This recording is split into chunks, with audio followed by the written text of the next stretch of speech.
Então vamos lá. Meu nome é Jairo Cardoso, faço parte do Grupo Solar Palau, uma empresa de Porto Alegre, Rio Grande do Sul. Eu comecei na empresa como gerente de engenharia, gerente de qualidade, e hoje estou num novo desafio, que é atuando na área de marketing da empresa. E trazendo um pouco desse conhecimento todo para compartilhar bastante informação. É importante salientar que o meu intuito aqui não é ensinar ninguém, a ideia é compartilhar realmente informações ao longo da minha experiência. Eu trabalhei muito também em qualidade, mais específico em assistência técnica, e essa questão me fez muito aprender que, além do ventilador, nós temos outras questões que é importante a gente compartilhar essas informações com o pessoal de uma forma geral. No nosso YouTube eu tenho bastante, nosso YouTube da empresa é bastante vasto, nós temos compartilhando várias informações, eu falando, o diretor falando de ouvido, perda de desempenho de ventiladores, tipos de ventiladores, curso prático de ventiladores. Então lá vocês têm uma ampla variedade de assuntos, inclusive esse aqui que estou trazendo para vocês, de forma um pouco resumida, mas vamos lá. Então, o que nós trazemos? Como é feito o sistema boa performance e as estratégias para combater. Bom, na verdade, o que eu vou trazer para vocês é um pouquinho que traz as normas nas quais elas complementam os ventiladores, seja ventiladores axiais, ventiladores da linha Habitat, ventiladores axiais, centrífugos, né? Então, eu trago um pouquinho do que a gente vai falar aqui. Eu vou falar um pouquinho da história da empresa, efeito de sistema de aspiração, alguns exemplos de aspiração que devem se não aconselhados na aspiração, assim como também efeito de sistema de descarga e também algumas situações práticas em campo não aconselhadas. Bom, um pouquinho da empresa, né? A empresa Solar Palau, na Europa, ela foi fundada em 1951 na localidade de Ripoll pelos engenheiros Eduardo Soler e Joseph Palau. E ao longo de sua história, acabou nascendo várias unidades ao longo de todos os continentes. Nós tivemos SP no México, tivemos SP na Inglaterra, tivemos SP, enfim, em vários lugares, Canadá, Austrália, Chaisol. Em paralelo a isso, em 1963, nascia a OTAN Ventiladores Industriais Militar, que era uma empresa OTAN de Organização Técnica de Assistência e Manutenção. Ela tinha uma função de trabalhar mais especificamente com projetos de ventiladores em determinadas estruturas, projetos industriais, instalações elétricas e mecânicas, e em 1979, aqui está o grupo OTAN Ventilador do USB, inicia o seu processo de internalização da marca. Já em 2011, ela foi comprada pelo Grupo Solar Palau. Em 2012 passou a se chamar GSP Brasil Licitação Limitada. Hoje a gente conta com 25 fábricas entre Europa, Ásia e América, 40 filiais, 5 centros de pesquisa e desenvolvimento. Também contamos com 63 distribuidores. Aqui tem uma rápida explanação, né, das principais fábricas que nós temos ao longo do mundo, né? Até porque, como eu falei, tem 63 distribuidores também. Não dá para colocar todo, mas aqui é um pouquinho do resumo. Se vocês tiverem acesso à palestra, é importante vocês ficarem com essa informação. Uma coisa muito importante no Grupo Solar Palau é que hoje a nossa filosofia é local. O projeto é global. Por que isso? Isso quer dizer o seguinte: há uma combinação entre a experiência nacional e a tecnologia internacional. Ou seja, os mesmos profissionais que atuavam na OTAN Ventiladores Industriais Limitada são os mesmos profissionais que atuam hoje na SP Brasil Ventilação Limitada. Ou seja, o diretor, inclusive, da antiga OTAN Ventiladores é o mesmo diretor da SP Brasil Ventilação no Brasil. Ou seja, A gente continua com o mesmo trabalho que a OTAN tinha ao longo desses 63 anos, porém, o que nos facilitou agora é que nós temos uma visão um pouco mais internacional, ou seja, nós temos compartilhamento de vários laboratórios, temos acesso às normas, laboratórios internacionais, trazemos o que tem de bom lá fora para internalizar nos nossos produtos, e aí por isso que a gente traz, né, que a nossa filosofia é pensar globalmente, mas atuar localmente. Então, com isso eu comentei, né? Equipe técnica e liderança local, a gente tem integração com a rede global da Solene Palau, nós vamos até eles para saber o que está acontecendo no mercado europeu, assim como o México, o Chile, entre outros, assim como eles vêm até nós, para também conhecer o que a gente está fazendo de bom aqui. A nossa presença global hoje ela está basicamente situada em lojas comerciais, escritórios, residências, hotéis, estufas, túneis, estacionamentos, centros educacionais, enfim, é uma vasta área de atuação que hoje a Solene Palau atua no Brasil. Muitas pessoas muitas vezes não conhecem bem a Solene Palau e eu digo, não, a gente é o TAM ventiladores. Aí a pessoa, é o TAM, tá, ok.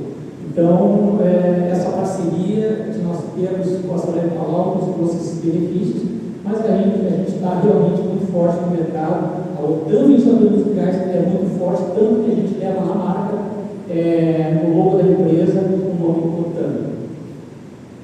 Bom, então vamos começar olhando os efeitos de sistema na aspiração, né?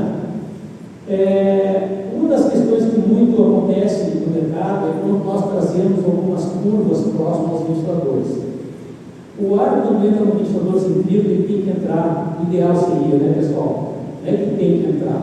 Se ele vai entrar o ar dessa forma, tem como nós amenizar esse problema, que eu vou mostrar logo adiante. Mas quando não é possível, é importante que todos conheçam o seguinte: quando tu mexe com curva de ventilador, curva de operação, tu mexe em algumas coisas como pressão, estática, tu mexe com vazão e atrelado a isso tu mexe com potência e ruído. Cada ponto da curva, quando eu falar para vocês que mudou o ponto de operação da curva, ou a curva do ventilador mudou várias coisas. O ruído mudou, a pressão mudou, a vazão mudou, ou para cima ou para baixo. Depende dos efeitos do sistema que nós vamos falar aqui. Então, quando se traz uma curva muito próxima do ventilador, o que acontece com as pás do rotor?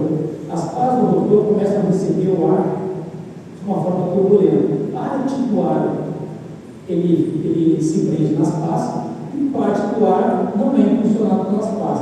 Tem um regime turbulento. O que é o ideal? O ideal é que o ar ele entre em sentido laminar, que às vezes nem sempre é possível, porque para isso ser possível, tu tem que distanciar essa curva a uma determinada distância, que nós vamos ver aqui, para daí você ter um regime perfeitamente laminar. E com isso, tu ter a resposta que os catálogos, que as curvas dos softwares vão te proporcionar. Ou seja, o ar entrando da forma perfeita. Se ele não entra da forma perfeita, tem como a gente amenizar? Tem. Mas tem que prestar muita atenção nessa questão que eu vou abordar mais adiante. Outro detalhe, o ar entrando no mesmo sentido de rotação do rotor, ou entrando contra a rotação do rotor. O que acontece? O ar entrando no mesmo sentido da rotação do rotor, tu tem uma leve... tu diz assim, mas a potência baixou, simplesmente eu não está subindo quase potência. Claro, o ar está entrando na mesma rotação de giro do rotor. Com isso, o ventilador ou o motor não faz tanta força assim. E aí tem aquela falsa impressão, até porque nesse caso a potência fica muito baixa, mas em compensação, a vazão e a pressão também ficam baixas, ou seja, está trabalhando fora da ponta curva, está trabalhando bem abaixo. E aí tu tem aquela falsa impressão que está tudo bem, porque a potência está boa, mas é uma falsa, tu tem que dar muita pressão e a vazão nesses casos.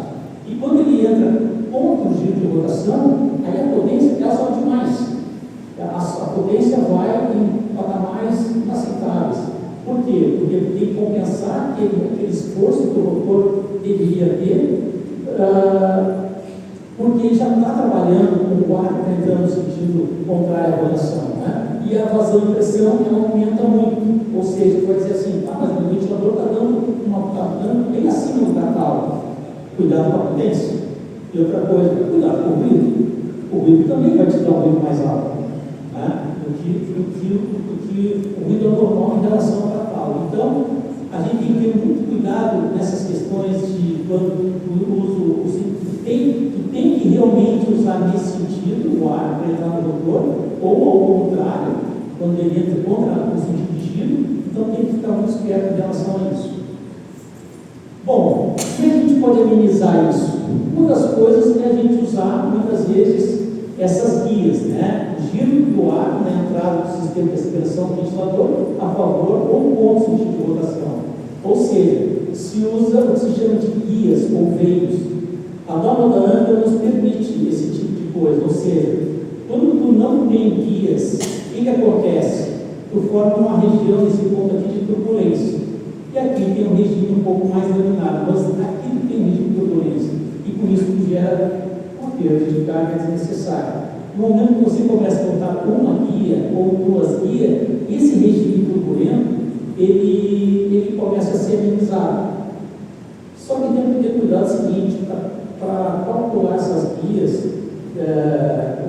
como o raio das curvas, tu tem que calcular conforme os procedimentos, conforme as normas.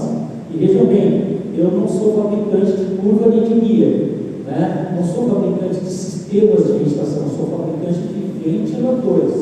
Mas como eu tive uma vasta experiência na área de assistência técnica, eu me dou o luxo hoje de trazer para vocês essas questões e coisas que a gente, como tem laboratório da empresa, tem laboratório do exterior, a gente compartilha essas informações e fizemos no laboratório, fizemos testes de desempenho dos ventiladores com essas curvas, com essas guias e medimos a vazão, pressão e potência para que se tenha um pouco mais de certificado do que a gente está falando. Certo? Não que eu não acredite nas normas, não é isso. Mas muitas vezes o cliente quer olhar algumas questões e a gente consegue compartilhar com eles no laboratório de teste. Outra coisa, na aspiração, quando nós temos dutos curtos na aspiração, a nossa pressão da aspiração ela é igual a 0,5 vezes a pressão dinâmica do duto. Ou seja, dutos muito curtos na aspiração, né? E quando tem uma distância próxima à parede, a distância mínima recomendável é 0,5 vezes o diâmetro. Ou seja, 0,5 vezes o diâmetro, usando o bocal na aspiração, é o ideal que se tenha hoje, para quem não tem um fluxo laminar. Quando tu não tem isso, claro, aí no caso para 1/3 do diâmetro, essa distância, a perda da vazão de pressão pode chegar até 10%. Mas eu quero dizer o seguinte, tanto aqui, né, como aqui eu trago um pouquinho melhor. Ou seja, um duto reto na aspiração e um duto reto com bocal. O duto reto sem bocal, tu pode ter 0,9 vezes a pressão dinâmica. E o duto com bocal, tu pode chegar a 0,05 vezes a pressão dinâmica. O que quer dizer isso? Na verdade, quando o ar entra, a tendência do ar entrar, quando não tem bocal, no caso, a tendência do ar ele entrar e se dirigir para o centro do duto. Obviamente, nas paredes do duto, tu tem uma zona de turbulência e acaba gerando uma perda de carga. Então, quando nós fizemos teste na empresa, nós usamos bocal. O bocal faz com que o ar seja direcionado de uma forma mais uniforme em toda a seção do duto. A própria ANCA nos dá esse respaldo que quando nós vamos fazer um teste de desempenho, nós temos uma cabine de teste de laboratório lá na empresa com base na ANCA. O que acontece? Ninguém ISO 9001. Nós temos uma norma da ANCA que eles de 3 em 3 anos, a ANCA dos Estados Unidos vem até a nossa empresa, verificar como é que está o estado do nosso laboratório. Nós fizemos um ventilador aqui, testamos no laboratório, depois nós mandamos para os Estados Unidos para que ele seja testado lá e vazão e pressão tem que ficar dentro de mais 1,25 menos 2,5, ou seja, tem que ficar dentro desse padrão, além da curva de potência, para aí eu dizer assim, o laboratório continua aprovado, pode continuar testando aí. Então, o que a gente faz? Quando a gente coloca, nós temos uma peça de desempenho que fala na descarga do ventilador, mas quando eu coloco o ar na aspiração do ventilador, eu uso o bocal e a norma recomenda que use esse bocal. Às vezes não tem como a gente usar, às vezes não tem essa condição de usar. Então, existem meios que tu consiga amenizar isso, né? Essas recomendações são recomendações onde nós temos isso instalado, temos esses identificadores nos nossos ventiladores axiais, que é o seguinte: quando usar uma transição, usa uma transição concêntrica, mas não use ela com os ângulos muito abruptos, né?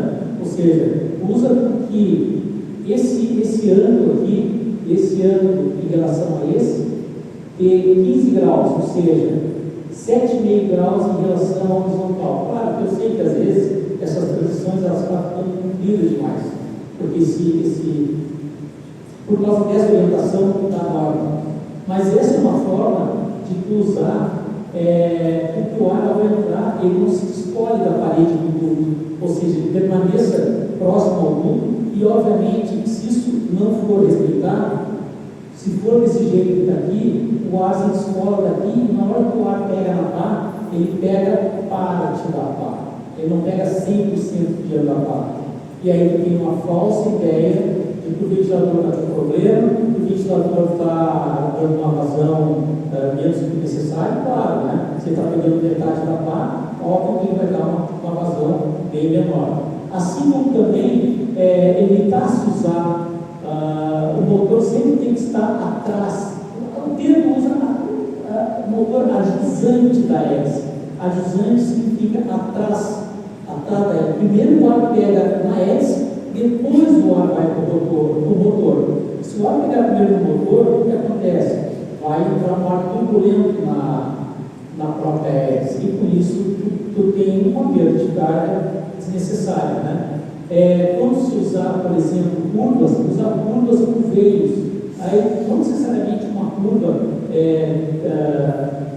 não tão quadrada, mas sim arredondada em determinado raio. Procure usar com veios que vai ter uma função melhor, se aproximando mais da curva de catálogo. Transições, essas transições, por exemplo, concêntricas, evitar de usar transições excêntricas, né? Quando tem somente um lado inclinado, e sim os dois lados inclinados. Pode ser uma transição curta, mas buscar ter esse cuidado para que a gente tenha a mesma situação que eu comentei aqui em cima. Claro, e o motor não na frente da hélice. Às vezes tem que usar, né? Às vezes tem que usar, vai ter uma pequena perda de carga, mas assim, se puder colocar o ar pegando primeiro na hélice, melhor. Essa aqui é uma situação que depois eu vou trazer uma imagem na prática, quando tu tem dois ventiladores axiais, um ao lado do outro. O ideal é que se mantenha a distância equivalente a um diâmetro entre eles. Isso é enorme. Por quê? Por exemplo, se eu tenho aqui 80 mil metros cúbicos por hora, e aqui eu tenho 80 mil metros cúbicos por hora, eu tenho 80 mil vezes 2. Eu tenho 160 mil metros cúbicos por hora. Se tu aproximar demais, esses 160 mil metros cúbicos por hora não vai acontecer. Por quê? Porque ventiladores axiais muito próximos, e assim eu digo também ventiladores centrífugos, quando é o caso, eles muito próximos, muitas vezes a turbulência do ar gerado por um ventilador acaba interferindo na aspiração do outro ventilador. Então é importante que busque se manter uma vez o diâmetro do ventilador. Eu tive uma situação na prática similar a essa imagem aqui, que eram 3 ventiladores axiais. 3 axiais. E eles não estavam respeitando a norma. Os três eram de 80 mil metros cúbicos por hora. E aí o que aconteceu? Chegamos na obra, ao identificar que eles estavam muito próximos, fomos para o hotel pensando: o que nós vamos fazer amanhã? O que tem esse ventilador que está dando? Lembrando da norma, amanhã nós vamos chegar na obra e nós vamos desligar o ventilador do meio. Vamos desligar o ventilador do meio e vamos ver se realmente vai dar 80 mil vezes 2. Dito e feito. Aí deu 80 mil, deu 160 mil, deu pouco mais até, 160 mil, em função da perda de carga que tinha no secador, um secador de grãos, né, da área agrícola. E aí o cliente está aí agora: o que nós vamos fazer? Tem como ser observado? Aí o que a gente fez? A gente colocou algumas situações, a gente colocou alguns separadores aqui. Mas claro que a gente não resolveu 100% do problema, mas se amenizou consideravelmente. Conseguiu-se uns 30% a mais do que ele estava tendo, né? Porque os ventiladores muito próximos não tinha como desmanchar o secador e refazê-lo na nova condição. Então a gente acabou melhorando essa situação. Mas a pior situação é essa aqui, onde eu tenho ventiladores axiais. Eles estão muito próximos, primeiro erro, e um está girando horário e outro está girando anti-horário. Aqui foi um caos. Essa foi a situação que eu passei na prática, onde o cliente teve como amenizar isso. Claro, a gente mandou uma outra ET para o cliente, né, um ventilador no mesmo sentido do outro, mas o fato de eles estarem muito próximos não teve como a gente amenizar isso. Realmente ele teve que mudar o projeto, porque estavam muito próximos. Até porque, neste caso, tirando de um lado ou do outro, deu interferência aerodinâmica, perda de eficiência, aumento de turbulência, sobrecarga dos ventiladores, deu a vibração e grande ruído estrutural, porque nós tivemos uma vibração, a própria vibração, não só do ventilador trabalhando dessa forma, mas a elevação do ruído foi porque a estrutura como toda começou a vibrar.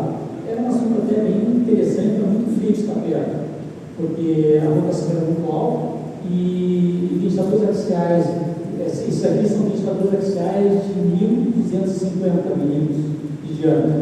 Então não é muito agradável estar perto de um ventilador desse, atuando nessa função. A gente conseguiu realmente parar com a obra, porque realmente não estava atendendo as necessidades, o risco de acidente era muito grande.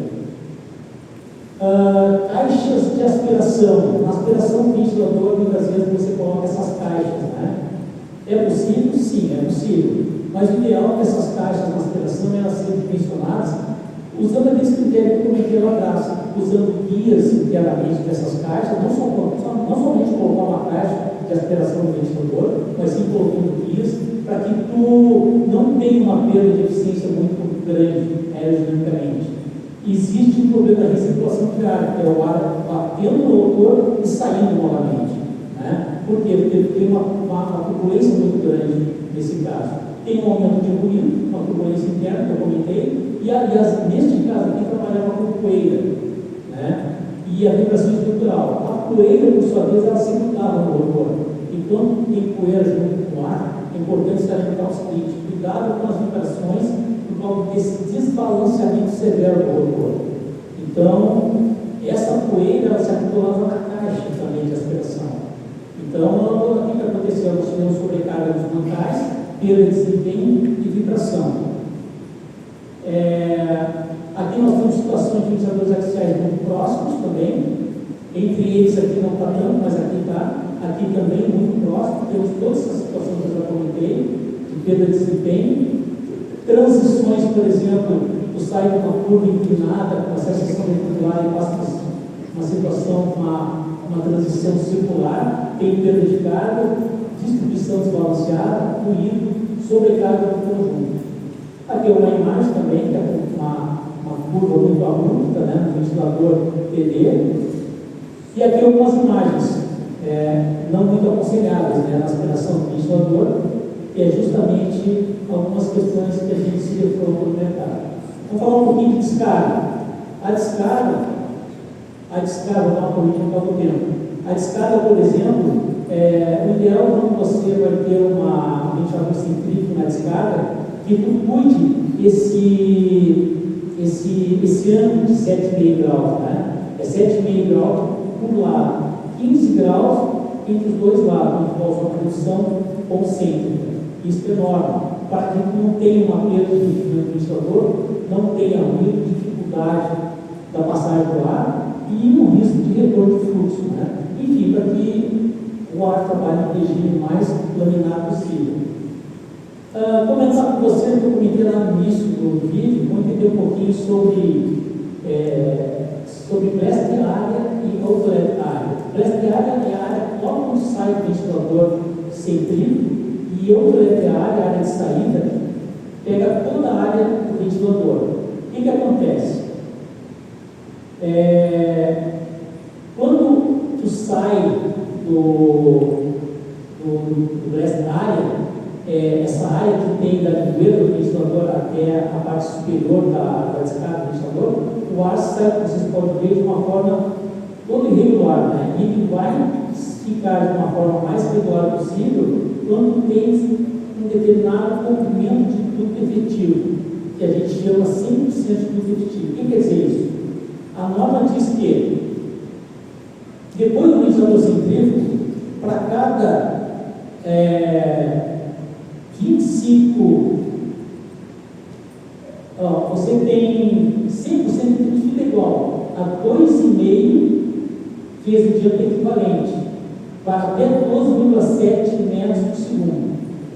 Né? E adiciona um diâmetro equivalente para cada 5,08. Ou seja, 12,7 metros por segundo. Né?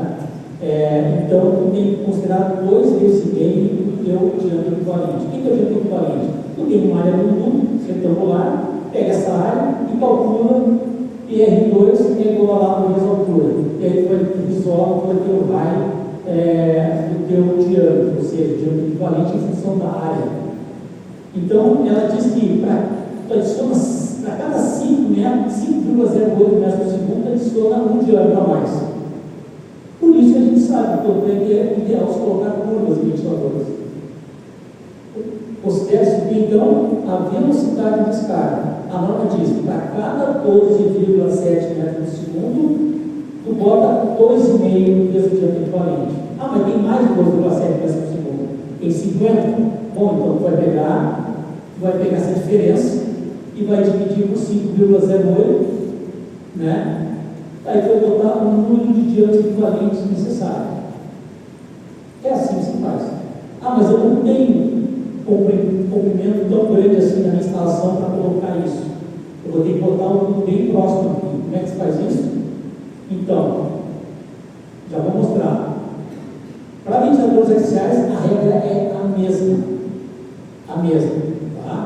É o mesmo 2,5, só que o diâmetro equivalente do ventilador axial é o próprio diâmetro do ventilador. Não tem que calcular nada. Se ele é um diâmetro de 1000 milímetros, o diâmetro equivalente é 1000 milímetros. Né? E isso para cada 12,7 metros por segundo. E adiciona um diâmetro equivalente para cada 5,08 metros por segundo. Isso aqui é particular de cada fabricante, tá? Eu falei lá atrás do blast area e do outlet area. Aqui vamos pegar um exemplo como se essa divisão fosse igual a 0,6. E eu tenho a saída do meu ventilador com 8 metros por segundo. Então, essa característica, quem tem que estudar isso é o teu fabricante. Ou tu vai dar uma treme média, quanto é que é a área de descarga do ventilador e quanto é o blast area, que é a área até a lingueira. Tu mede e divide isso. Aí tu vai entrar, aí tu tem que saber também quantos metros por segundo está dando o teu ventilador. Né? Isso que o teu fabricante vai te dar isso, o teu projeto vai estar especificado. Aí entra essa tabela. Lá no exemplo diz que ele era blast area, pelo outlet area, era 0,6. Vamos supor que nós vamos colocar esse ventilador, vamos supor que lá no exemplo, lá no primeiro slide, vamos supor que nós vamos colocar a curva direto na boca de descarga do ventilador. Vamos colocar direto. O que acontece? Então, Se eu vou colocar direto, então quer dizer, e eu vou pegar a curva tipo C, então direto, sem duto, então a curva que eu tenho que colocar em O. O C aqui eu acho que não comentei, que é isso aqui, ó. Posição da curva vai estar nessa posição tipo C. Vou colocar direto na descarga do ventilador. Opa. Então é tipo a curva em O. O que eu faço? Eu falei que o nosso ventilador ele tem 8 metros por segundo, né? E aqui a ANCA me diz que em O, para que não tenha duto na descarga, eu tenho que usar essa curva aqui. Aí quanto é que vai dar minha perda de carga adicional? 120 pascais ou aproximadamente 12,5 metros por segundo. É simples fazer isso? Tu pode colocar ele a 50%, a 25%, 10%, 25%, enfim. Se tu está dentro do comprimento calculado, aí não precisa levar em consideração a curva. Ou seja, tu pode estar ou nessa posição, não precisa colocar nenhuma perda de carga adicional, e nessas posições, 25%, né, 50%, 75%, ou até 100%, aí no 100% não, mas os demais é bom considerar uma perda de carga adicional. Logo, tu tinha antes o quê? A curva do ventilador e a curva do sistema. Então, esse é o ponto de operação. Aí ele calculou que tu tem 12,5 milímetros por andar para mais a ser adicionado. Então, por causa do sistema, esse é o novo ponto de operação. Assim, o sistema passa a ser a condição 2. Então, dá para colocar uma curva próxima? Dá, só que tem que considerar esse pequeno cálculo aqui que a norma da ANCA 210 nos demonstra. Né? Então, mais próximo. Os ventiladores axiais, normalmente eles são fabricados para calcular sem dúvida. Mas se tu for colocar alguma coisa nele, eu não trago aqui, mas tu coloca 3 diâmetros. 3 diâmetros é o mais aceitável. Se tu colocar curva antes disso, aí pode ter problema. Mas até 3 diâmetros não. Se trabalhar livre, sem dúvida nenhuma, descargas, as ventiladores axiais, não tem problema. Não tem efeito de sistema. Tá? É quase que nulo o efeito de sistema. Nos ventiladores sem grifo na descarga, a gente traz algumas recomendações. Quanto que há em relação à altura B precisa ter para que se tenha. Isso está grudado no ventilador, tá? Essas recomendações. Todo aquele cálculo que eu mostrei para vocês, 12,7 metros por segundo, 2 vezes meio diâmetro, aqui traz de uma forma um pouco mais resumida, que é colocada no ventilador. Tá? Para que amenize essa situação de efeito de sistema. Algumas imagens de descarga do ventilador, transições excêntricas, né? As transições, vocês podem ver várias transições com ângulos muito apontalhados, né? Muito acentuados. Isso da operação ventilador fora do ponto de eficiência, separação de escoamento, aumento de perda de carga, turbulência, vibração, ruído e queda de desempenho. Aqui tem algumas situações de descarga também. Aqui não tem veios, né? Importante salientar ventiladores axiais que pode ser suportado dutos de descarga, por exemplo. Você vai botar peso em cima dele. É importante que a nossa engenharia saiba disso, né? Que a gente tem que reforçar o ventilador para que ele tenha toda uma estrutura em cima. Então é importante que a empresa tenha conhecimento. Aqui nós temos algumas imagens de ventiladores muito apontalhados, né? Transições excêntricas, ou seja, o ar se descola totalmente aqui na descarga do ventilador, começa a ter uma região de alta turbulência, isso nós temos perda de desempenho. Uma outra foto aqui também, do ventilador com uma situação não muito adequada, silos agrícolas, né, também, situações de ventilador nas pedras na descarga. Então você pode ver realmente temos situações bastante críticas aí. Bom, pessoal, Me perdoe o tempo, a gente tive que dar uma corridinha aí para não finalizar. Importante, fica à disposição, nós estamos com nós estamos expondo aqui na Soleil Palau, fica à disposição de todos, quem quiser alguma dica, alguma coisa, quem quiser essa apresentação aqui comigo, posso passar para vocês, sem problema nenhum. Ok? Acompanhe nossas redes sociais, tá? A gente tem um material bastante vasto, organizado no YouTube, no nosso site. E desde já, muito obrigado. Se alguém tiver algum questionamento, obrigado.